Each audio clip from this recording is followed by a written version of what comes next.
Hey guys, welcome back to another episode of Mic Check, and it is a very special Mic Check because we are reviewing a movie, and I have not read the book. I knew nothing about this film going in, whereas you, on the other hand... I have read the book, but I'll get to it, but one thing I will say is that I read it in lower school. I was under the age of 10. Sweet dreams are made of this. The movie was really bad, but surprisingly bad. And the reason being was because we won't go into spoilers in case anybody wants to see it after our review it, but it's so...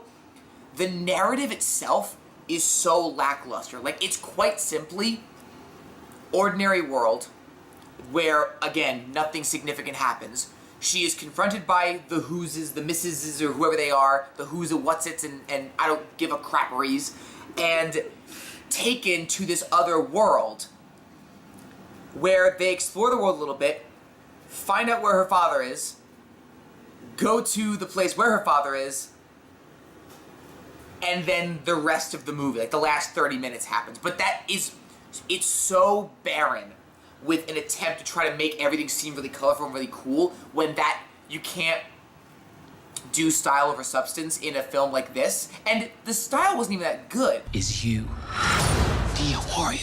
I'll try. But the problem for me was that if I were to explain this movie and the plot of this movie and how, so her father's a scientist, he does this, found another dimension. I don't know why the dimension is another realm as opposed to another dimension, but whatever. She goes to this dimension, she finds out all these crazy things, goes on a journey to find her father, and nothing of interest really happens. I could not tell you if that's actually what the book is about, because I feel like what the book's really about, this film doesn't actually convey at all. No, it doesn't. Well, I thought the trailers were pretty promising. I really enjoyed, or I was really anticipating what they were going to do. I heard the director was good, I heard, the cast and crew had fun, and I just was excited. But when I got into it, I knew it was bad from the first couple minutes. Yeah, it's what I call a first 5-minute movie, where you watch the first 5 minutes and you know exactly how the movie's going to be. The first act is so wooden and plastic, and the father leaves and they keep on telling you, oh, hey, did you know the father left? The father left. Hey, guess what? The father left. Yeah, in case you didn't know, the father left. But even more importantly than that, the scene from the trailer where she's explaining how the Wrinkle in Time goes, where the ant will end up in her hand instantaneously if you've seen the trailer, that's not in the film, which you would think the is thing that explains the title is not in the movie. The thing that explains what a pivotal... And here's the thing, they do visually show you how the Wrinkle actually works and how if you step from here, they do show it to you, but it's done on a screen in a presentation in a flashback with Chris Pine, who, by the way, is barely in it, and who also, by the way, is one of the better actors in the movie. More likely Wrinkle it. And you can kind of feel for Meg because the actress is trying her hardest, and you don't really like to see kids being bullied. Yeah. You feel for them for that front, but as a whole, it's just bad. And then once the second act approaches, when they go into this atmosphere, there's nothing attached to the character, and all they do is just set pieces of non-narratives and just non-important details of just flying around. They look at the creatures, look at what we have, but there's no plot at all. And one thing I really hate when a movie does, this is particular with the first 30 minutes of this film, I hate when they have to make a school, particularly a school environment, particularly, so the teachers are too cruel to this girl, the bullies are so over-the-top Disney Channel villains, and it's just to show you that this girl is isolated.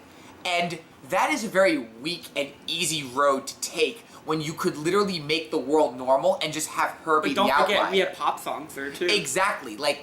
It's all smattered in there where it doesn't actually have an impact, and I really hate when a movie does that. I hated the movie right when he was starting to cook milk. He's a child prodigy and he's cooking milk. Yeah, that's true. Just because he's weird. No. Which is a good segue to what I was going to talk about, which is Charles Wallace, which is the little brother, who, we're not going to spoil what happens later, but I don't want to be cruel because he's a child. I blame the director, I blame the casting director.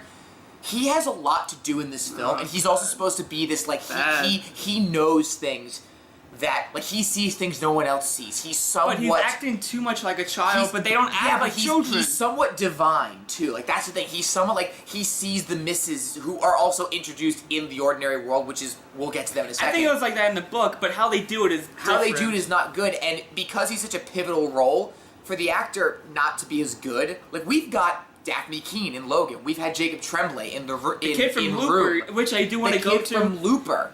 I do feel like this is a better movie than Tomorrowland, and because of that, I was more interested, more entertained, and I hate Tomorrowland, but this movie was just trashy. It was disgusting, kind of. My father's alive. Charles Wallace is in such a large percentage of the movie that you can't help but see that he's not a great actor, and neither is the kid who played Pam, the best friend who literally comes out of nowhere and had no connection to her before In the book, from what I remember, she had two brothers, or there's like identical brothers that met them or something. Which again, something that they changed that didn't actually work. And then when they go to this world, it's true, it's fluff. Like, the first half, before they find out where her father is, it's just fluff. And, I mean, Oprah's Oprah, but then they have Mindy Kaling as this character who...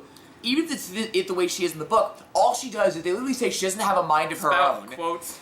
She just spouts out quotes. She uses other people's things. Like, she'll say such and such line, Winston Churchill. Like, she doesn't have a thought to herself. And then Reese Witherspoon is like the over-the-top, like, I'm new to the job, I'm really ditzy and stupid, and I don't actually know what's going on. And she'll say things like, she'll insult the character of Meg when she's standing 2 feet away from her, and Oprah will be like, hey, she can hear you. It's like, come on, you can't be that much of an idiot, which I believe. I believe Oprah's the big and wise one. However, how the rest of the movie plays out, it doesn't convey the theme, which the theme is supposed to be the good you want to see in the world, because when they go to this planet, like this evil, the villain's called the It, and when they go to his little planet, she has to gain her independence and do it on her own. The third act is nothing but just like empty chunkiness. Yeah, because what they're trying to actually convey, first of all, most of that is actually conveyed with Chris Pine's character, because that segment is really good. But Meg on her own, the theme is supposed to be like, be the good you want to see in the world.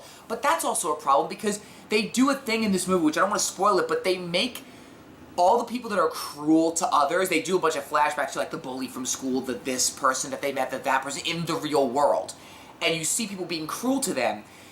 And there's sort of like, Oprah kind of has the explanation of like, this evil It that's been unleashed because your father was tampering with stuff he shouldn't have. That's the cause of why people are cruel. And it's like, not because people can just be cruel, which is a very mixed thing where when the theme is supposed to be the good you want to see in the world. And I think that was really misguided. No, everything needs to relate to the character. Without spoilers, what I will say is that her self-discovery is that she doesn't feel important. And that's a good message for kids. That's why I feel like by the end of the movie, the sentimental messages kind of came across. It was one of the highlights, and that's why I kind of left the movie. I was like, I don't want to mock it because I was laughing throughout, but then I was like, oh, it has a nice sentimental ending, and then she's a fine actress. I'm like, oh, that's kind of, I don't want to be too cruel, but it's a bad movie. And her parents too, like any scene that they have in the past when they're trying to, like the mother's trying to tell the father, Chris Pine, like, you can't just have people accept this thing. It's like, yeah, but we are miles ahead of them. Why can't we just get them on board? Like, you can't force people. Like, those scenes actually were really heartfelt between the two parents. But it's so minimal because it's in flashback and the father is missing, so it's done in that. To sum up, it's a bad film. I think we both agree that I said it was trash, Crumble, and you said I can't. It's a compact for me, trash compact. Yeah, definitely. I mean, here's the thing. I'm very close to that. It's still in that very like bad movie territory. For me, it's a D movie, but I give it a D+ only because of the messages. But again, going back to the book. I'll talk about the book a little bit. The messages are from what I remember, way better conveyed. There's 3 main themes in the book. There's self-discovery, there's Christianity, which they completely left out, and then there's not even the science part, but of like how you treat others with the self-discovery, which is why everything fits perfectly. But this movie does not do that. We would not recommend you go see this, and as usual, before you go see a movie, check in with us first. Thanks for watching. Bye.